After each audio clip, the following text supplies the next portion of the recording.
அனைவருக்கும் வணக்கம். நான் கிருபாகரன், செம்மணி சித்துப்பாத்தி மனித புதகுலியினுடைய வழக்காளி.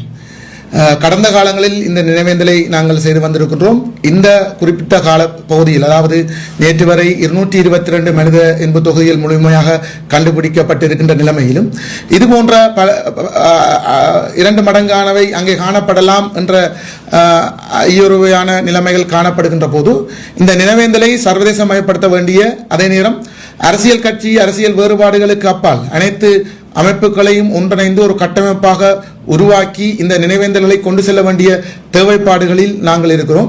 அதன் அடிப்படையில் எதிர்வரும் 5ஆம் தேதி மாலை 3 மணியிலிருந்து 6 மணி வரை குறித்த அணையா தீபம் விளக்கு வைக்கப்பட்டுள்ள அந்த ஜால் வரவேற்பு சோதனை சாவடி இருந்த இடத்தில் நாங்கள் அன்று ஒரு ஊர்தியை அங்கே கொண்டு வந்து நிறுத்தி அனைத்து தரப்பினரையும் அந்த இடத்திற்கு நாங்கள் அழைத்து அதனூடாக ஒரு பொதுவான ஒரு நினைவேந்தல் கட்டமைப்பை பரந்த அடிப்படையில் நாங்கள் உருவாக்க விரும்புகிறோம். அந்த அழைப்பை அனைத்து தரப்பினருக்கும், அது அரசியல் தரப்பினராக இருக்கலாம், அல்லது சிவில் சமூக செயற்பாட்டலாக இருக்கலாம், அல்லது மனித உரிமை செயற்பாட்டலாக இருக்கலாம், அல்லது ஊடகவியலாளராக இருக்கலாம். என்ற ஊடகவியலாளருடைய பணியும் அங்கே எமக்கு ஆவணப்படுத்தல் என்ற விடயத்தில் மிக முக்கியமாக காத்திரமான பங்கு வைத்துக் கொண்டிருக்கின்றார்கள்.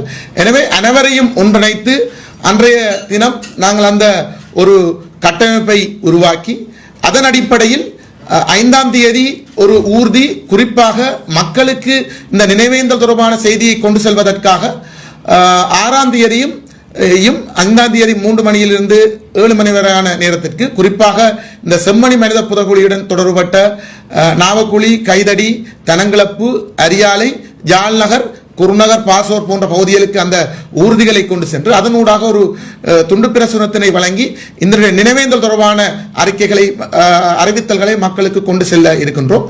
அத்துடன் குறித்த 7ஆம் தேதி காலை 9 மணிக்கிலிருந்து 11 மணி வரையான 2 மணித்தியாலத்தை உள்ளடக்கிய ஒரு நினைவேந்தல் ஒரு நிகழ்வை அந்த உருவாக்கப்பட இருக்கின்ற அந்த பொதுவான கட்டமைப்பு முன்னெடுக்கும். அந்த பொதுவான கட்டமைப்பு என்பது அந்த நிகழ்வில் முக்கியமாக கிருஷாந்தி தொடர்பான உண்மைகள் இன்னும் என்னை பொறுத்தவரையில் வெளிக்கொண்டு வரப்படவில்லை. 11 குற்றவாளிகளை குற்றஞ்சாட்டி இருந்த போதிலும் வெறும் 6 குற்றவாளிகளை மட்டும் மரண தண்டனை வழங்கிவிட்டு 2 மரணித்தார்கள், ஒருவர் தப்பிச் சென்று விட்டார், 2 பொது மன்னிப்பு அடிப்படையில் என்ற நீதி விசாரணை முடிவடைந்திருந்தது. இருந்த போதிலும் எம்முடைய அரியாலை மக்களுடைய தகவலின்படி கிருஷாந்தியினுடைய படுகொலை என்பது தனித்த சுண்டுக்குழி மகளிர் கல்லூரி மாணவியினுடைய படுகொலை, அவருடைய தாயார், தம்பியார், அயல் வீட்டுக்காரர் என்ற அடிப்படையில் மட்டுமல்லாமல் அன்று குறிப்பிட்ட செப்டம்பர் 7ஆம் தேதி காலை சுண்டுக்குழி மகளிர் கல்லூரிக்கு உயிரியல் பிரிவில் பரீட்சை எழுத சென்ற கடநாதன் ஞானந்தி என்ற மாணவியும் இராணுவ வாகனத்தால் அடித்து படுகொலை செய்யப்பட்டிருக்கின்றார். குறித்த மாணவியும் கிருஷாந்தியினுடைய சக மாணவியாகத்தான் அந்த பரீட்சையிலே எழுத இருந்த ஒரு மாணவி. அந்த நிகழ்வினை தொடர்ந்து அவர் பாடசாலைக்கு சென்று குறித்த மாணவியினுடைய துக்கத்தை விசாரிப்பதற்காக அந்த அவருடைய வீட்டுக்கு வருகை தந்து 11:30 மணி அளவில் பரீட்சை முடிவடைந்திருந்தது. குறிப்பாக 12:30 அந்த துக்கத்தை விசாரித்து விட்டு அவருடைய உடல் போதனா வைத்தியசாலையினுடைய மரண அறையில் வைக்கப்பட்டிருந்த நிலைமையில் மாலை 5 மணிக்கு தான் அந்த உடல் ஒப்படைக்கப்பட்டது. ஞாயிற்றுக்கிழமை அந்த மாணவனுடைய இறுதிக்கிரிகள் நடைபெற்றது. அதன் காரணமாக துக்க விசாரணையில் கலந்து கொண்டு விட்டு மீண்டும் 9ஆம் தேதி பரீட்சை எழுத வேண்டும். அவருடைய தாய் இந்த இராணுவ இறுக்கமான கட்டுப்பாட்டுக்குள் தன்னை தேடுவார் என்ற அடிப்படையில் குறித்த மாணவி வீடு சென்றிருந்தார். 12-15 மணி அளவில் அந்த இடத்திலே அவர் மறைக்கப்பட்டு 2:30 வரை ஒரு இராணுவத்தினுடைய முக்கியமான அதிகாரி அங்கே வருகைக்காக காத்திருந்து அதன்பின் 2:30 மணிக்கு கைது செய்யப்பட்டு அதன்பின் தாயாரும் அவருடைய தம்பியாரும் அயல் வீட்டுக்காரரும் கைது செய்யப்பட்டு 4 மனித புதைகளாக அந்த மனித புதைகள் மாறியிருந்தன. அதை அடையாளம் கண்ட, அவர்களை கைது செய்வதை கண்ட சாட்சியங்களும் இருந்தார்கள். துரதிர்ஷ்டவசம் இந்த 29 வருட கால இதில் அவர்கள் மரணமடைந்து விட்டார்கள். அதிலும் குறிப்பாக 6 மனித புதைகுழியாக அந்த மனித புதைகுழி ஆக இருந்த நிலைமையில் குறித்த ராசமாவனுடைய பிறமகளான புவனேஸ்வரி, முதலாவது சாட்சியம் புவனேஸ்வரியும் அவருடைய மைத்துனரும் இதற்கான சாட்சியங்களாக இருக்கின்றார்கள். இதெல்லாம் நீதி விசாரணையில் கொண்டு வரப்படவில்லை. எனவே இது தொடர்பான ஒரு விழிப்புணர்வை மக்கள் மட்டத்தில் அது ஏற்படுத்தப்பட வேண்டும். அத்துடன் அதனை அங்கே நடந்த நிகழ்வுகள் மக்கள் பலர் சாட்சியங்கள் கூற தயாராக இருக்கின்றார்கள். ஆனால் இலங்கையினுடைய நீதிப்பொறி முறைக்கு அவர்கள் சாட்சியம் கூட 29 வருடம் முடிந்த நிலைமையிலும் அவர்கள் அச்ச உணர்வில் தான் அவர்கள் இருக்கின்றார்கள். எனவே ஒரு சர்வதேச சுயாதீனமான ஒரு நீதி பொறிமுறை உருவாக்கப்படுமாக இருந்தால் அவர்கள் சாட்சியங்களுக்கு தயாராக இருக்கின்றார்கள். கண்கண்ட சாட்சியங்கள் கூட இருக்கின்றார்கள். அதிலும் மிக முக்கியமாக இந்த கிருஷானுடைய படுகொலையுடன் தொடர்பட்ட சோமரட்ன ராஜபக்ச அன்று 98ஆம் ஆண்டு ஜூலை மாதம் 3 பேர் நீதிபதிகள் கொண்ட அட்பார் நீதிமன்றத்துக்கு முன்னால் 300க்கும் 400 இளைஞர்கள் இங்கே படுகொலை செய்யப்பட்டு புதைக்கப்பட்டு இருக்கின்றார்கள் என்ற விடயத்தை கூறியிருந்தும் கூட அதுமான ஆக்கபூர்வமான நீதி விசாரணை முன்னெடுக்காத அரசு தற்பொழுது அவர் அரியாலை மணியந்தோட்ட பகுதியிலும் ஒரு மனித புதைகுழி இருப்பதாக கூறியிருக்கின்றார். அந்த விடயம் 100க்கு 100% உண்மை. அந்த இடத்தை தெரிந்த சாட்சியங்களும் அரியாலையில் இருக்கின்றார்கள். அந்த சாட்சியங்கள் மிகவும் தெளிவாக என்னுடன் தொடர்பு கொண்டிருக்கின்றார்கள்.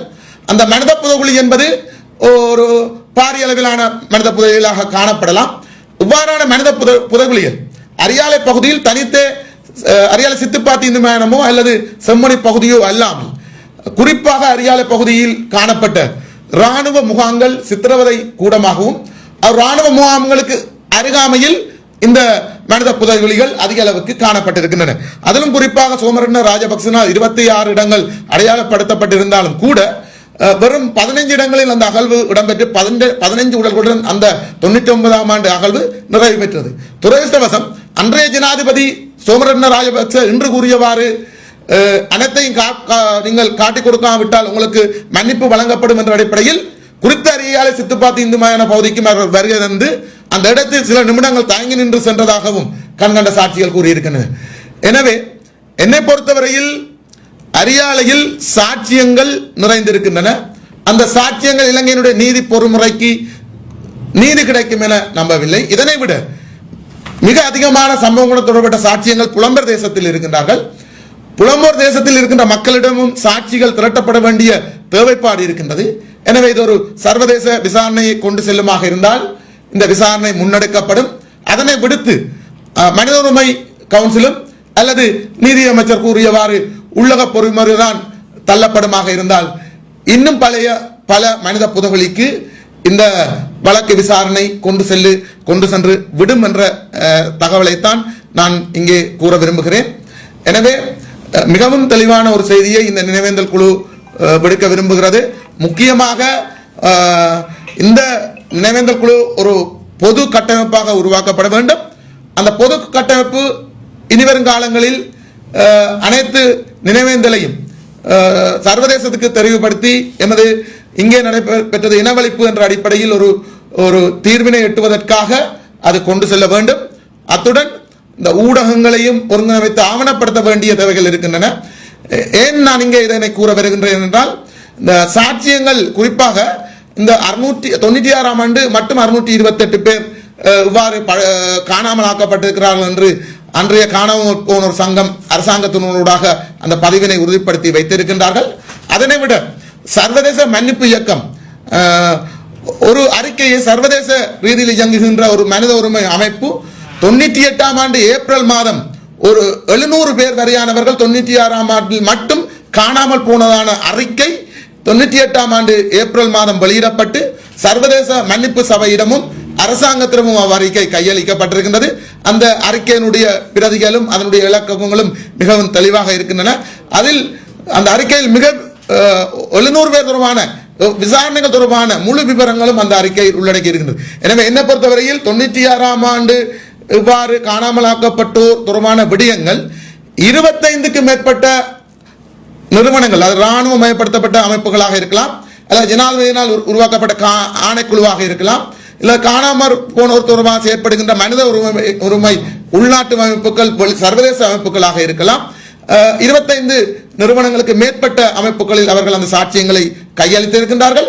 சர்வதேச நிறுவனங்களில் கூட இந்த சாட்சியங்கள் ஆவணப்படுத்தப்பட்டு இருக்கின்றன. எனவே சாட்சி இல்லை, சாட்சி ஒழுங்கமைக்கப்படவில்லை என்ற பொய்யான கருத்துருவாக்கத்தை எவரும் செய்ய வேண்டிய அவசியம் இல்லை. என்னை பொறுத்தவரையில் அவ்வாறான சாட்சியங்களை ஒன்றிணைத்து அதனை விட மேலதிக பல சாட்சியங்களை வழங்க தயாராக இருக்கின்றார்கள்.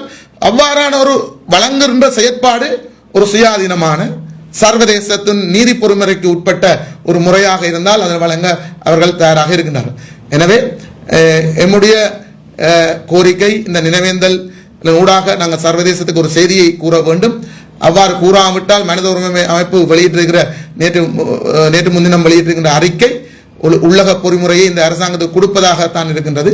எனவே அதனை விடுத்து ஒரு சர்வதேச பொறிமுறையை நோக்கி நகர்வதற்கான ஒரு மக்கள் எழுச்சி, ஒரு நினைவேந்தல், அந்த கிருஷாந்தனுடைய நினைவேந்தல் நினைவேந்தல் ஆக மட்டுமல்லாமல் நீதிக்கான உண்மைக்கான குரலாக ஒலிக்க வேண்டும். எனவே நாங்கள் நீதியின்றி மறக்க மாட்டோம் என்ற தொனிப்பொருளில் அந்த நினைவேந்தலை கொண்டு செல்ல நினைத்திருக்கின்றோம். 5ஆம் தேதி 3 மணியிலிருந்து 6 மணி வரையான நேரப்பகுதியில் செம்மணி சோதனைச்சாவடி, அதாவது அணியா விளக்கு அமைந்திருக்கின்ற பகுதியில் நாங்கள் இதனை ஒன்று கூடுகின்றோம். அனைவரும் அன்புரிமையுடன் உரிமையுடன் அழைத்து நிற்கின்றோம்.